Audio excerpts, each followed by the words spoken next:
द्वारिकाधीश भगवान की, भीष्म पितामह जी महाराज की जय जय श्री राम। तो महाराज इस प्रकार भगवान सामने आए और भीष्म पितामह बोले, प्यारे आपकी पदचाप से तो मैं उस दिन से बहुत ज्यादा सावधान रहता हूं। भगवान बोले, किस दिन से? बोले, याद है एक बार की बात थी, दुर्योधन ने मुझसे कहा कि दादा तुम खाते मेरा हो और मिले रहते हो पांडवों के साथ, आशीर्वाद देते हो उन्हें। तुमने मुझे और मेरे सब आपसी जो प्रेमी सगे संबंधी हैं, स्नेही जन हैं, उन्हें तो कभी आशीर्वाद दिया नहीं। मेरी पत्नी तक को आपने आज तक आशीर्वाद नहीं दिया। तो भीष्म पितामह कहते हैं, उस दिन मैंने कह दिया था कि ठीक है, रात के समय जिस समय मैं ध्यान में बैठूंगा उस समय तू अपनी पत्नी भानुमति को मेरे पास भेज देना, मैं आशीर्वाद दे दूंगा। उसी दिन भीष्म पितामह ने कुरुक्षेत्र के मैदान में युद्ध करते हुए एक प्रतिज्ञा कर ली थी कि कल को एक पांडव मारूंगा। ऐसी प्रतिज्ञा भीष्म पितामह ने कर ली थी। जब ये प्रतिज्ञा सुनी तो पांडवों में खलबली मच गई थी। भीष्म पितामह की प्रतिज्ञा को कौन तोड़ेगा, कौन तोड़ेगा। अब महाराज रात का समय हुआ, इधर भगवान कृष्ण को खबर थी, भगवान को चिंता थी कि कहीं ऐसा ना हो भीष्म पितामह जो प्रतिज्ञा कर बैठे हैं उसको कल सफल कर बैठे। और मैंने कुंती बुआ को वचन दे रखा है कि जिस रथ पर तेरे पांडवों को बैठा कर ले जाऊंगा उसी रथ पर वापस लेकर आऊंगा, मेरा वचन झूठा हो जाएगा। पांडव तो सो गए, भगवान को चिंता हुई। इधर वो भानुमति जो आशीर्वाद लेने आने वाली थी भीष्म पितामह से, इनने सोचा कहीं बाहर थोड़ी जा रहे हैं भीष्म पितामह, घर में ही तो है, कल को ले लेंगे आशीर्वाद, छोड़ो। इनने छोड़ दिया। भगवान को ये बात पता चल गई कि भानुमति आशीर्वाद लेने नहीं जा रही है, और भगवान को ये भी पता है कि कल को प्रतिज्ञा कर रखी है कि एक पांडव मारूंगा भीष्म पितामह। भगवान घबराए, दौड़े दौड़े आए अर्जुन के पास। अर्जुन सो रहा है। उठा के पूछा, हे अर्जुन उठ उठ। अर्जुन कहता है, क्यों परेशान कर रहे हो, दिन भर का थका हुआ हूं, सोने दो ना। भगवान बोले, भैया सोएगा तो सोता ही रह जाएगा। बोले, क्यों, ऐसा क्या हुआ? बोले, तुझे पता है भीष्म पितामह ने आज प्रतिज्ञा करी है? बोले, हाँ पता है। तुझे पता है क्या प्रतिज्ञा करी? बोले, हाँ प्रतिज्ञा करी कि एक पांडव कल मारूंगा। तुझे पता है? बोले, हाँ। तुझे ये पता है कि वो किसे मारेंगे? बोले, हाँ मुझे पता है। बोले, किसे मारेंगे? बोले, मुझे मारेंगे। भगवान बोले, सब कुछ पता होने के बाद भी तू सो रहा है?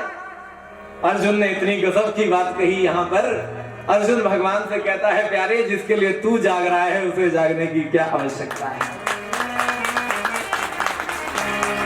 भगवान दौड़ करके आए द्रौपदी के पास। द्रौपदी से बोले, द्रौपदी जल्दी 16 श्रृंगार सज, सब 16 श्रृंगार सज। द्रौपदी ने कहा, क्या हुआ? बोले, इतना समय नहीं है, जल्दी कर। द्रौपदी ने 16 श्रृंगार सजा लिया, भीष्म पितामह के कक्ष के पास ले गए। बोले, जा अंदर जाकर के आशीर्वाद लेकर के आ, वो ध्यान में है। अब द्रौपदी जाने लगी तो पैरों में जूते पहन रखे थे, उनकी आवाज होने लगी, खट खट खट खट। भगवान बोले, ध्यान में है, जूता खोल, जूता खोल। जूते उतरवा दिए बाहर कक्ष के, और स्वयं भगवान दौड़ करके आए, जूतों को उठा लिया, अपने पीतांबर के अंदर छुपा लिया। अब कह जा जा जा। द्रौपदी अंदर गई, भीष्म पितामह ध्यान में बैठे थे। पायल बजने की आवाज, चूड़ी बजने की आवाज, सौभाग्य आदि चिन्हों के बजने की आवाज जब सुनी तो भीष्म पितामह को ध्यान में लगा कि भानुमति आशीर्वाद लेने आ गई। द्रौपदी ने चरणों में सिर रख दिया और भीष्म पितामह ने आज बिना आंख खोले ही सिर पे हाथ रख दिया और आशीर्वाद दे दिया। अखंड सौभाग्यवती भव, अखंड सौभाग्यवती भव, अखंड सौभाग्यवती भव। द्रौपदी बोली, दादा जरा आंख खोलकर देख तो लो, आज सुबह प्रतिज्ञा करके आए हो कि कल को एक पांडव मारूंगा। अगर तुमने एक पांडव मार दिया, बाकी के 4 अपने आप पर जाएंगे, मैं तो विधवा हो जाऊंगी। और अब आशीर्वाद दे रहे हो अखंड सौभाग्यवती भव, तुम्हारी किस बात का मैं विश्वास करूं? आज भीष्म पितामह के तो महाराज पसीने छूट गए। भीष्म पितामह कहते हैं, द्रौपदी तू हटे यहां से और पहले उससे मिलवा जो तुझे यहां लेकर के आया है। दौड़ करके भीष्म पितामह कक्ष के बाहर आए और क्या देखा? अरे बाहर जा करके देखा तो, हो बाहर जा करके देखा तो ब्योरी का दृश्य निराला था। बाहर जा करके देखा तो ब्योरी का दृश्य निराला था और द्रौपदी के जूते संभाले हुए वहां खड़ा वो मुरली वाला था, वहां खड़ा वो मुरली वाला। भीष्म पितामह बोले बूढ़ा होने को आया है पर चोरी की आदत जाती नहीं। अरे मैं ही मिला था तुझे ठगने के लिए। भगवान बोले क्या करता, मैंने कुंती बुआ को वचन जो दे रखा था कि मैं इनकी रक्षा करूंगा। आज भीष्म पितामह बोले प्यारे मेरी प्रतिज्ञा गई एक तरफ, इच्छा तो तेरी ही पूरी होगी। आशीर्वाद का हाथ रख दिया द्रौपदी के सिर पर। आशीर्वाद देता हूँ बेटी, तू वीर कुमारों वाली हो।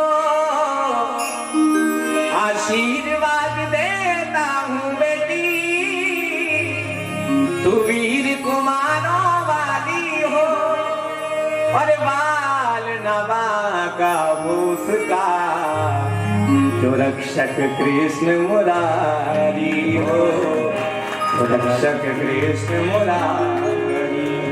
तो उस दिन से प्यारे तुम्हारी पदचाप से बहुत मैं ज्यादा सावधान रहता हूँ। भगवान बोले अच्छा हम बाद में बात करेंगे, पहले अपने लाडले युधिष्ठिर को समझाओ। सरसैया पर लेटे हुए भीष्म पितामह ने युधिष्ठिर को दान धर्मान राज धर्मान मोक्ष धर्मान विभागशः स्त्री धर्मान भगवद धर्मान समासव्यास योगतः।